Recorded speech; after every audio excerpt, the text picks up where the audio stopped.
नमस्कार दोस्तों, स्वागत है आपका स्टडी फॉर सिविल सर्विसेज में। वीडियो को पूरा देखिए। कोई भी आपका फीडबैक है, कोई सजेशन है, तुरंत वीडियो में कमेंट करके जरूर बताइए। अच्छा लगे तो वीडियो लाइक जरूर कर लीजिए और ऐसे वीडियो लगातार फ्री में पाने के लिए चैनल को तुरंत सब्सक्राइब कर लीजिए और बेल आइकन को जरूर टैप कर लीजिए ताकि आगे भी सारे वीडियो आपको मिलते रहे। यूट्यूब में फॉलो करते हैं तो प्लीज ये वाला फ्री टेलीग्राम चैनल जरूर ज्वाइन कर लीजिएगा। सारे नोटिफिकेशन, सारे अपडेट यहीं पे आते हैं, ध्यान रखिएगा। स्टडी फॉर सिविल सर्विसेज का कोई भी पेड ग्रुप अगर आपको ज्वाइन करना है तो सिर्फ 856480560660897523864455 यही नंबर है हमारे, सिर्फ जहां पे कॉल या व्हाट्सएप कर सकते हैं।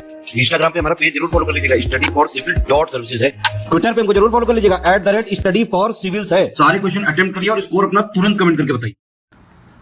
दोस्तों नमस्कार, स्टडी फॉर सिविल सर्विसेज में आप सभी का स्वागत है। यहाँ पे हम यूपीपीएससी की जो हमारी नेक्स्ट ईयर की प्रीलिम्स एग्जामिनेशन है उसके लिए पेड क्विज लगातार देख रहे हैं, कंटिन्यू करेंगे उसको। पिछले वीडियोस जितने भी हो चुके हैं प्लीज़ उसको अगर आपने नहीं देखा तो फॉलो कीजिएगा। आपके अन्य एग्जाम्स में भी जहाँ पे जीएस वगैरह आती है या फिर करंट अफेयर्स, उसके लिए इंपॉर्टेंट है ये, ठीक है। तो यहाँ पे स्टार्ट करेंगे और हमारे यूपीपीसीएस के भी रिसेंट में ग्रुप्स भी स्टार्ट हुए हैं, पेड ग्रुप्स। उसमें एडमिशन अगर आप लेना चाहते हैं तो डिस्क्रिप्शन बॉक्स इस वीडियो का खोल करके देखिए, कॉन्टैक्ट डिटेल्स वहाँ पे दे रखी हैं, आप उस पर कॉन्टैक्ट कर सकते हैं व्हाट्सएप या फिर फ़ोन के माध्यम से, ठीक है। तो स्टार्ट करते हैं। कहा गया है देश की पहली सैटेलाइट नेटवर्क पोर्टल साइट किस राज्य में स्थापित की जाएगी। तो बेसिकली इस न्यूज़ को थोड़ा सर्च कर लीजिएगा अपने लेवल पे। लंदन बेस्ड एक कंपनी है ये वन वेब करके, ठीक है। उनके साथ अभी रिसेंटली गुजरात की जो गवर्नमेंट है इन्होंने एक MOU साइन किया है जिसमें गुजरात का ही महसाना डिस्ट्रिक्ट है, वहाँ पे एक ये सैटेलाइट बेस्ड एक नेटवर्क पोर्टल है, इसको सेटअप किया जाएगा जिसका कि एक हाई स्पीड और अफोर्डेबल कनेक्टिविटी प्रोवाइड करने में जो है यूज़ किया जाएगा गवर्नमेंट्स के लिए, अन्य कुछ बिजनेस है ना, स्टूडेंट्स और कुछ अन्य प्रकार के कंज्यूमर्स। तो यहाँ पे ऑप्शन ए को चुनेंगे। इस न्यूज़ को थोड़ा कवर कीजिएगा कि जैसे इसमें सैटेलाइट नेटवर्क पोर्टल क्या होता है ना। नीति आयोग के अटल इनोवेशन मिशन के साथ ओप्पो इंडिया, ओप्पो जो मोबाइल्स आते हैं, तो ओप्पो कंपनी ने किस राज्य में PPP मॉडल पर आधारित अपनी पहली जो है अटल टिंकरिंग लैब जो है उसको स्थापित किया है। तो ये अटल टिंकरिंग लैब्स को नीति आयोग ने स्टार्ट किया था, जो कुछ हमारे ये स्कूल गोइंग चिल्ड्रन हैं उनके लिए कुछ इनोवेटिव सॉल्यूशंस और इस तरह की चीज़ें प्रदान करने के लिए। तो उसी पे PPP यानी कि पब्लिक प्राइवेट पार्टनरशिप पे आधारित ओप्पो ने पहली ये जो है ये लैब जो है स्टैब्लिश करने के लिए अभी जो है वो किया था MOU। तो ये सेटअप किया जाएगा इसमें केरला में, ठीक है। तो ध्यान रखना है ऑप्शन सी। हाल ही में मालदीव में आयोजित एशियाई सर्फिंग चैंपियनशिप में भारतीय सर्फ टीम ने कौन सा पदक जीता है। तो सर्फिंग का एक गेम होता है, आपने देखा होगा कि वाटर सरफेस पे एक बोट जैसी संरचना होती है, उस पे प्लेयर जो है खड़ा होकर के उसको सेल करने की कोशिश करता है। तो ये आयोजन ध्यान रखना है कि एशियन सर्फिंग चैंपियनशिप मालदीव्स में हुआ है और ब्रॉन्ज मेडल जीता है यहाँ पे, ठीक है।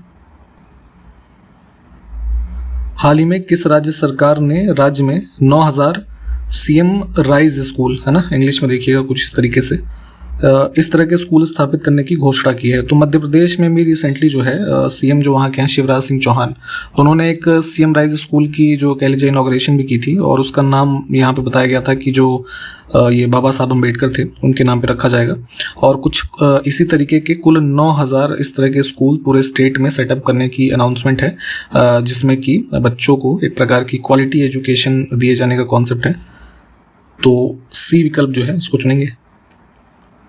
हाल ही में किस भारतीय को इंटरनेशनल एनी अवार्ड से सम्मानित किया गया। तो ये अवार्ड बेसिकली जो है ऐसे समझ सकते हैं कि काफ़ी हाईली जिन्होंने अच्छा काम किया हो, ठीक है, जो हाईली रिकग्नाइजेबल हो और ये मुख्य रूप से साइंटिफिक रिसर्च हो in the field of environment and energy, ठीक है।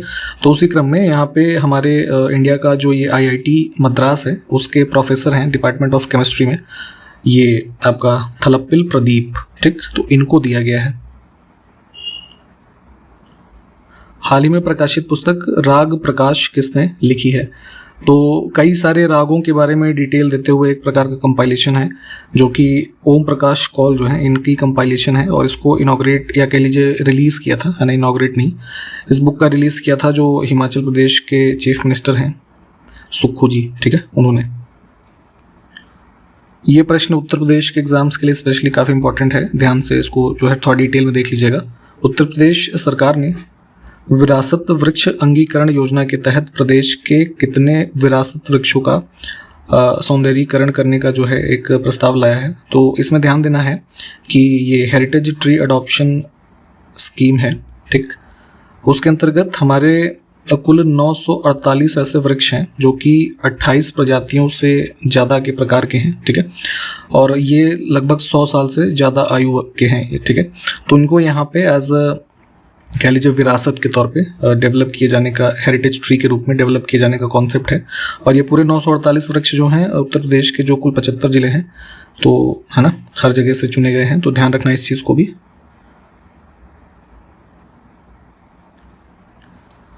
2024 का जो फिल्म फेयर पुरस्कार है 69th एडिशन है, इसको ध्यान रख लीजिएगा। और होस्ट स्टेट कौन सा है इस अवार्ड का, तो ये गुजरात में होना है। हाल ही में किस राज्य सरकार ने खड़ग नदी बेसिन परियोजना को मंजूरी दी है?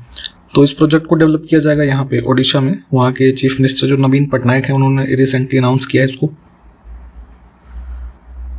नेक्स्ट है हॉकी एशियन चैंपियनशिप जो ट्रॉफी है 2023 का, इसका शुभंकर क्या है, मैस्कॉट। तो पहले ये ध्यान दीजिएगा कि हॉकी एशियन चैंपियंस ट्रॉफी जो होनी है ये इंडिया में हो रही है, कहाँ पे, तमिलनाडु में, ठीक है। और इसका मैस्कॉट अभी रिसेंटली रिलीज़ किया गया था। ये बेसिकली एक वो है छोटू सा हाथी, एलिफेंट, ठीक। इसका नाम है बोमन।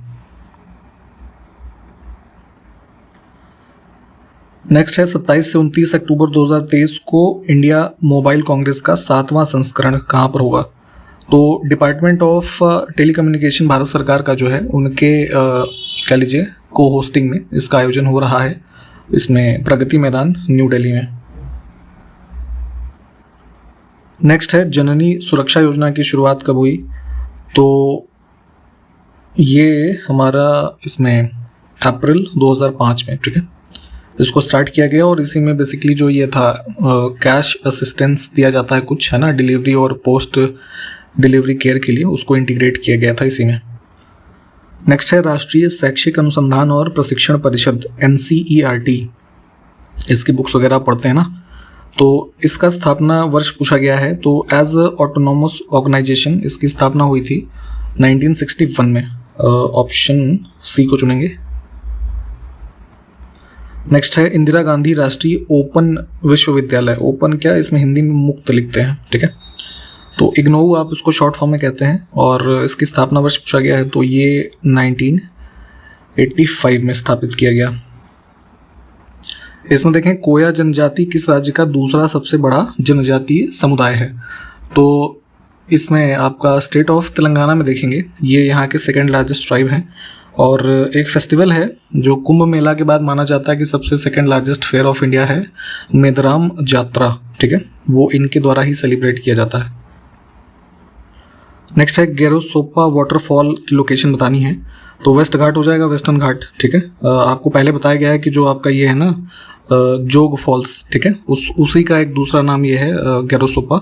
और किससे बनता है ये? शरावती रिवर से, आप ये जानते होंगे। कहाँ पे है? कर्नाटका में। इसमें देखें कौन सी मीठे पानी की झील है? फ्रेश वाटर लेक है इसमें ढेबर। कहाँ पे है ये? राजस्थान का उदयपुर जो डिस्ट्रिक्ट है वहाँ पे बनवाई गई थी, एक प्रकार की आर्टिफिशियल लेक है, ठीक। नेक्स्ट है फूलों का अध्ययन विज्ञान की किस शाखा के अंतर्गत किया जाता है? स्टडी ऑफ ये प्लांट या फिर कह लीजिए फ्लावर्स, ठीक है।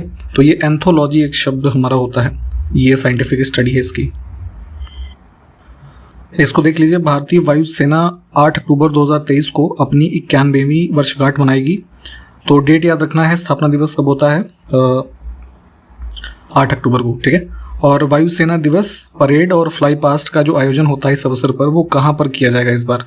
ठीक है, तो यहाँ पे इस बार इसका आयोजन होना है इसमें उत्तर प्रदेश के प्रयागराज जिले में, ठीक। तो जिले का नाम ध्यान रखिएगा, 8 अक्टूबर को। नेक्स्ट है भारतीय प्रतीक पर उत्कीर्ण सत्यमेव जयते, ये जो फ्रेज है ये कहाँ से लिया गया है? तो जो हमारा ये नेशनल एम्बलम है उसमें आप देखते हैं नीचे देवनागरी स्क्रिप्ट में सत्यमेव जयते लिखा होता है, तो ये हमने लिया है मुंडकोपनिषद से, ठीक है, ऑप्शन सी। गौतम बुद्ध ने सर्वाधिक उपदेश इसमें से कहाँ पर दिए थे? तो जो है ये महाजनपद जो था ना कौशल, तो उसकी कैपिटल थी श्रावस्ती। तो यहाँ पे माना जाता है कि मैक्सिमम नंबर ऑफ जो सरमन्स हैं इन्होंने यहाँ पे दिए, ऑप्शन बी को चुनेंगे। दिल्ली सल्तनत का सर्वाधिक विद्वान शासक जो खगोल शास्त्र, गणित, आयुर्विज्ञान सहित अनेक विद्याओं में माहिर था। तो यहाँ पे जितनी चीज़ें लिखी हैं इसके साथ साथ कई तरह के जो अन्य भाषाओं का ज्ञान, इन सब से ये काफ़ी ज़्यादा जो है लैस था ये मोहम्मद बिन तुगलक। जब अध्यक्ष सभा की बैठक से अनुपस्थित होता है तो लोकसभा में कौन पीठासीन होता है? तो मान लीजिए जैसे अभी लोकसभा का हमारा मॉनसून सेशन चल रहा है, तो अब मान लीजिए लोकसभा स्पीकर किसी कारणवश एब्सेंट हैं, तो उनकी अनुपस्थिति में जो डिप्टी स्पीकर ऑफ लोकसभा हैं वो प्रिसाइड करते हैं हाउस को। वो भी नहीं है तो ये इनका स्पीकर का एक पैनल होता है 10 लोगों का, वो लोकसभा के ही 10 मेंबर्स को इसमें चुना जाता है। तो उसमें से है ना जो है 10 में से जो इमीडिएटली अवेलेबल होंगे, ऐसे करके उस 10 में से लोग फिर प्रिसाइड करेंगे। तो इस प्रकार से कुछ क्रम चलता है। फिलहाल बी को चुनेंगे। लोकसभा के सदस्य होने के लिए योग्यताओं का उल्लेख किस अनुच्छेद में है? तो भाग 5 के अनुच्छेद 84 में देखेंगे। जैसे दोनों हाउसेस के लिए क्या क्वालिफिकेशंस होंगी ये बताई गई हैं। जैसे कि लोकसभा की बात यहाँ पे की गई है तो कम से कम जो व्यक्ति चुना जाना हो वो 25 साल से कम का नहीं होना चाहिए, सिटीजन ऑफ इंडिया होना चाहिए, ठीक है, और ऑफिस ऑफ प्रॉफिट वगैरह पे ना हो। तो ये तमाम चीज़ें हैं। Option C. भारत के विभाजन के बाद संविधान सभा में सदस्यों की संख्या कितनी थी? तो पार्टीशन हुआ तो कुछ मेंबर चले गए पाकिस्तान, ठीक है, तो जो बचे यहाँ पे इंडियन टेरिटरी में उसमें कुल संख्या थी 299, जिसमें से 229 का इलेक्शन हुआ था और बाकी जो करीब 70 थे ये प्रिंसली स्टेट्स के जो रिप्रेजेंटेटिव थे वो थे। तो आप हमको ज़रा ये बताइए कि जब संविधान सभा बनी थी, ठीक है, तो तब कुल कितने मेंबर थे? ये ज़रा कमेंट कीजिए तुरंत। भारत का कौन सा राज्य चीन की सीमा को नहीं छूता है? तो बाउंड्री देखेंगे, सबसे ऊपर से देखिए लद्दाख, हिमाचल प्रदेश, उत्तराखंड, उसके बाद कौन सा आ गया इधर सिक्किम और फिर अरुणाचल। तो यहाँ ओडिशा नहीं होगा, ठीक। क्षेत्रफल की दृष्टि से एशिया महाद्वीप का सबसे छोटा देश कौन सा है? तो ओवरऑल देखेंगे सबसे छोटा देश माना जाता है मालदीव्स को, लगभग ये 300 स्क्वायर किलोमीटर का कुछ एक आइलैंड का एरिया है। Option D. शिमला को तिब्बत से कौन सा दर्रा जोड़ता है? तो माउंटेनियस पासेस की लिस्ट हमने पहले भी बात की थी कि आप देख लीजिएगा और इनको मैप में प्लीज़ लोकेट कीजिएगा एक बार, ठीक है। तो शिमला हिमाचल प्रदेश को जो ये चाइना का ऑटोनॉमस रीजन है तिब्बत, यहाँ पे एक स्थल है गारटोक, है ना, इससे जोड़ता है हमारा कौन सा शिपकीला दर्रा।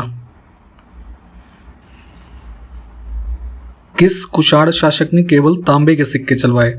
तो देखिए कुषाण शासकों के बारे में जैसे आप जानते होंगे कि गोल्ड कॉइन्स के लिए काफ़ी फेमस थे ये। इन्होंने कई सारे गोल्ड कॉइन अपने शासनकाल में इशू किए थे, बहुत ही बड़ी संख्या में कह लीजिए। तो उसमें से कॉपर कॉइन्स भी इशू करते थे। तो अब यहाँ पे जैसे ये था कुजुल कडफिसेस, तो इसने कॉपर कॉइन्स इशू किए थे, ठीक है, सिर्फ। और तो यहाँ पे ए ऑप्शन को चुनेंगे। वहीं जैसे ये विम कडफिसेस है तो इसकी एक फेमस चीज़ पूछी जाती है जैसे एग्जाम्स में कि इसके कुछ कॉइन्स इशू किए गए थे जिसमें ये भगवान शिव की एक आकृति दर्शाई गई थी बुल के बगल में जो है खड़े हुए, ठीक। तो इस चीज़ को भी ध्यान रखिएगा। बुहार निम्नलिखित में से किस राज्य की तटीय राजधानी थी? कोस्टल कैपिटल सिटी या पोर्ट सिटी के रूप में अगर हम देखें तो ये जो है इसका था चोला, है ना, जो चोला किंगडम था। Option B. 1832-33 ईस्वी में हुए भूमिज विद्रोह का नेतृत्व इसमें से किसने किया था? तो ये वाला रिबेलियन जो है आपका ये बंगाल के रीजन में जो मिदनापुर था, ठीक है, यहाँ पे हुआ और इसमें ये आपका गंग नारायण जो है विकल्प डी में ये इसके लीडर रहे थे। और जो बेसिकली ये रिबेलियन का कह लीजिए जो ऑब्जेक्टिव था तो जो ब्रिटिशर्स की लैंड रेवेन्यू पॉलिसी थी, है ना, उसके अगेंस्ट में ही था। निम्नलिखित में से कौन सा कांच का सबसे महत्वपूर्ण घटक है? तो इंपॉर्टेंट कंपोनेंट ऑफ ग्लास। तो ग्लास कैसे बनता है? सिलिकॉन से, ठीक है, जो सबसे मोस्ट कह लीजिए कॉमन एलिमेंट है अर्थ क्रस्ट में पाया जाने वाला हमारा। तो यहाँ पे इसको चुनेंगे सिलिका। और जैसे कई बार पूछते हैं कि जैसे केमिकल फार्मूला के रूप में, तो ये सिलिकॉन डाइऑक्साइड याद रखिएगा, है ना। कम तापमान मापने के लिए किसका उपयोग किया जाता है इसमें से? तो सब मतलब बहुत ही ज़्यादा लो टेम्परेचर किसी भी ऑब्जेक्ट का, है ना, या किसी कह लीजिए सराउंडिंग में, है ना, मेज़र करने के लिए क्रायोमीटर का यूज़ करते हैं, ठीक।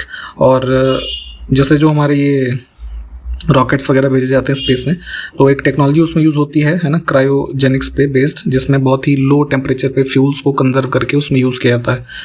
तो ये वाली टेक्नोलॉजी के बारे में पढ़िएगा। निम्नलिखित में से किसको सर्व क्षेत्रांतक और उग्रसेन, ये 2 टाइटल्स है, ये कहा गया। तो जैसे हमने शायद पहले भी बताया था कि एकरट है ना, उग्रसेन, सर्व क्षेत्रांतक, ये जैसे पुराणों में मेंशन है। तो ये सब यूज हुआ है महापद्मनंद के लिए। कौन था ये? नंदा डायनेस्टी का फाउंडर।